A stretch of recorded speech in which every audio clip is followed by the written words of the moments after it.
राधा कृष्ण लीला। वृंदावन की पावन धरती पर यमुना नदी के किनारे एक सुंदर गांव बसा था। उस गांव में भगवान श्री कृष्ण अपनी बाल लीलाओं के लिए प्रसिद्ध थे। उनकी बांसुरी की मधुर धुन सुनकर मनुष्य ही नहीं, पशु, पक्षी और वृक्ष भी मंत्रमुग्ध हो जाते थे। उसी वृंदावन में रहती थी राधा, जो प्रेम, भक्ति और समर्पण की सजीव मूर्ति थी। एक संध्या का समय था। चांदनी रात में यमुना शांत बह रही थी। कृष्ण अपनी बांसुरी लेकर कदंब के वृक्ष के नीचे खड़े थे। जैसे ही उन्होंने बांसुरी बजाई, उसकी मधुर ध्वनि पूरे वन में फैल गई।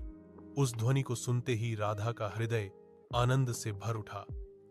वे सब कुछ छोड़कर कृष्ण की ओर खिंची चली आईं। राधा और कृष्ण की आंखें मिलीं। वह मिलन शब्दों से परे था। यह आत्मा और परमात्मा का मिलन था। कृष्ण मुस्कुराकर बोले, राधे, तुम्हारा प्रेम ही मेरी सबसे बड़ी शक्ति है। राधा ने विनम्रता से कहा, कृष्ण, आप ही मेरे जीवन का आधार हैं। आपके बिना यह संसार सूना है। फिर कृष्ण ने रास लीला आरंभ की। गोपियां आनंद से झूम उठी। राधा उस लीला की केंद्र थी। रास में कृष्ण हर गोपी के साथ थे, पर राधा के साथ उनका प्रेम सबसे अलग और गहरा था।